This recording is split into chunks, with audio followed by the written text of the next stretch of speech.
Oh man, this is the most like political I've ever gotten on this channel. So YouTube, my name's Marie. Today we are going to talk about two shows. The first being Love Struck in the City and the second being Mr. Queen, as I finished both of them within the last week or so, and I want to review both of them while they're still fresh in my mind. Now they are two very different shows, so I'll have the timestamps down below if you want to just hear my opinions on one or the other. But both of them, I had major problems with the endings. And personally, an ending can make or break a show. I think your story is only as strong as its ending. So that'll contribute to some of the lower ratings for both of these shows, which might surprise most viewers. Okay, so first, Love Struck in the City. I'm only going to talk about points that I didn't already mention in my first impression, and there are a few of them because, as you can imagine, I finished the series, the story developed, characters developed, and there's just new things to talk about. The first one I want to mention is the soundtrack and the music choices. The music in this show is so good. Every time a song came on, I noticed it and noticed how much I was vibing with it, how much it worked so perfectly with the scene. Like, whoever did the soundtrack just... I also really loved how the friendship between all of the characters really developed throughout the course of the series, and also that the series showcased a wide variety of romantic relationships. Not everybody had a happy ending, that it was very open-ended for many characters. I also continued to enjoy the kind of like documentary style of filming for this series. The only thing I wished we had gotten was a little bit more of almost like behind the scenes content. Like, I would have loved to see who was filming, and even another step away of breaking that fourth wall of like maybe filming them filming the characters. You know, essentially what I'm saying is that, like, I liked the documentary so much I would watch the behind the scenes features of the documentary. So there's two main points I really wanted to discuss with Love Struck in the City. The first being the female lead and how she continued to lie and hide from our male lead. I've had a couple conversations both in the comment sections on YouTube videos and also on my Instagram. I've noticed that quite a few of you guys found her miscommunications and lying and hiding quite annoying. But personally, I actually think the show would not be the show that it is without this aspect, because the lying and the hiding and the miscommunications that are brought about by our female lead are integral to the plot and also the arc that she goes through. Like, we would not have gotten that beautiful candle lighting scene with her and her two childhood best friends without all of the hiding and the secrecy.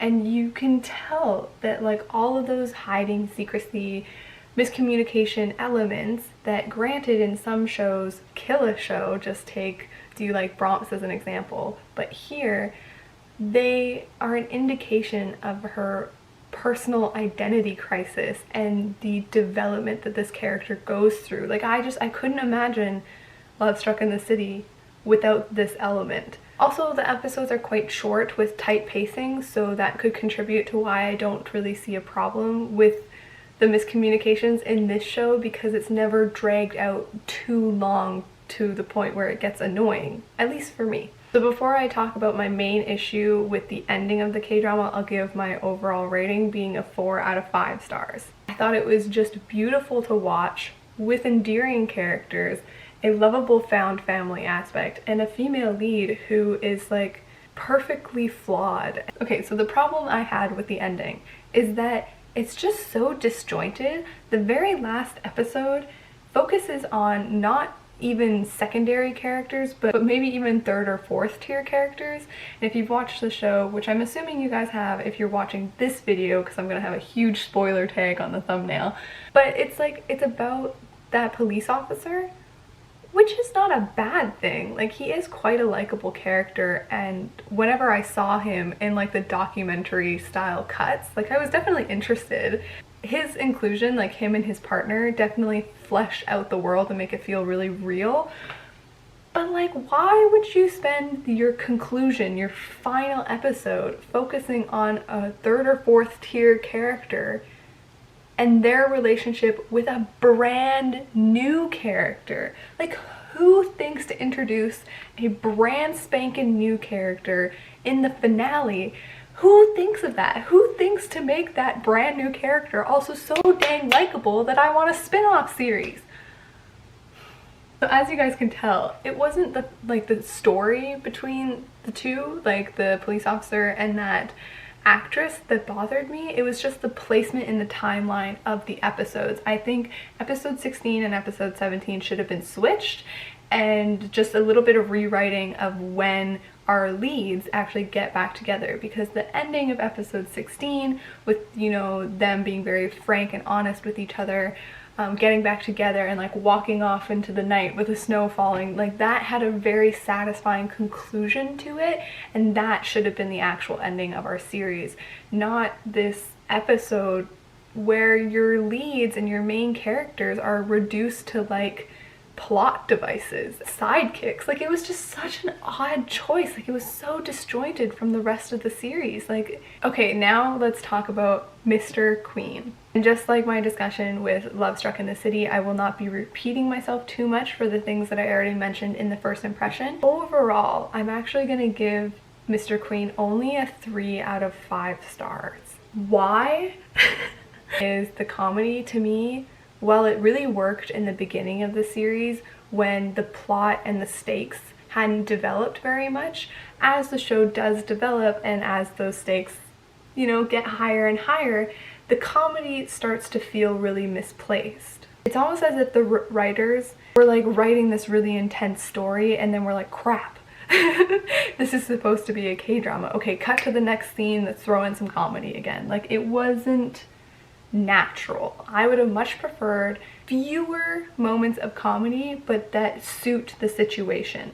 Because, you know, life is like that. Like, we can find humor in even the most dire situations, but the way it's presented in Mr. Queen feels very like almost rhythmic. Like, okay, we've had an intense scene, the next one should be a comedy, you know? Like, it just feels very, that I can overlook. You know, this show is supposed to be a comedy, so I can like give it a pass for the fact that they continue to have comedy throughout the rest of the series. Like, that's not that big of a deal. But the biggest issue that I had was the romance. And if you've watched my first impression, you might be a little bit surprised, because the only con I had in that first impression was that the series lacked romance.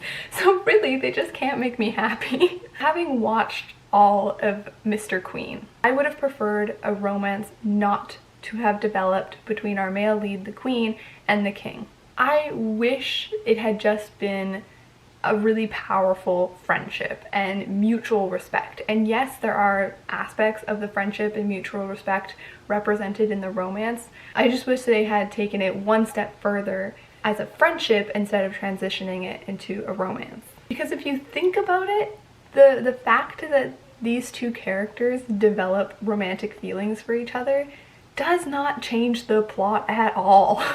Even the fact that the Queen gets pregnant has very little consequence on the story. Like, you could very easily cut that out and things would end up the same. And my issue with it is the latent messaging that's happening with the romance, because all throughout the series, our Queen, the modern man stuck in a Joseon woman's body, using the body's hormones as like an excuse for why he's developing romantic and sexual interest in the King.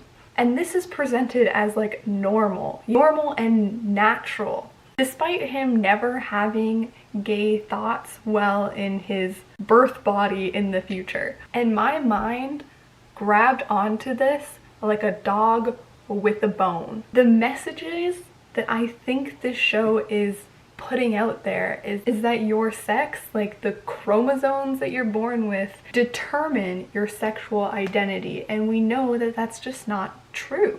Oh man, this is the most political I've ever gotten on this channel. So based on the show's logic, being gay or lesbian is an indication that your like sex or your biology isn't working properly. Because even a man in a woman's body who has never had any indication of being gay or never had any gay thoughts would be so influenced by his body's hormones to switch his sexual orientation. Like, you know, latent messaging, the fact that like, oh, if you have gay or lesbian thoughts, you're defective, paired with the fact that South Korea is not an openly inclusive country, makes me think that Mr. Queen has a heteronormative agenda. Am I thinking about this too much? Probably. Or maybe not. I'm really looking forward to your guys' comments about this issue. Like, am I alone with having picked these things out? Like, am I really overthinking it? Or did other people feel this way too? Especially if you are a member of the LGBTQ plus community and you feel comfortable enough sharing your thoughts. I really want to know how you interpret this show and this representation. And then you have the ending of the series, which is like insult to injury or further evidence to prove my point. The Queen, our male lead, goes back to the future. He's in his male body. And there's no conversation about how he just left essentially his lover back in the past. Like, he's very happy that they were successful in their plot, but there's no indication that like he misses the king or that he's physically lost something. He's just happy that they were successful. So again, that points to the fact that the romance was really unnecessary. And then you jump back into the past. The king mentions that he's felt like he's lost something, but there's still a romantic relationship between the king and the queen. And it's like, do you not notice that the queen's personality has jumped 180 degrees? Like,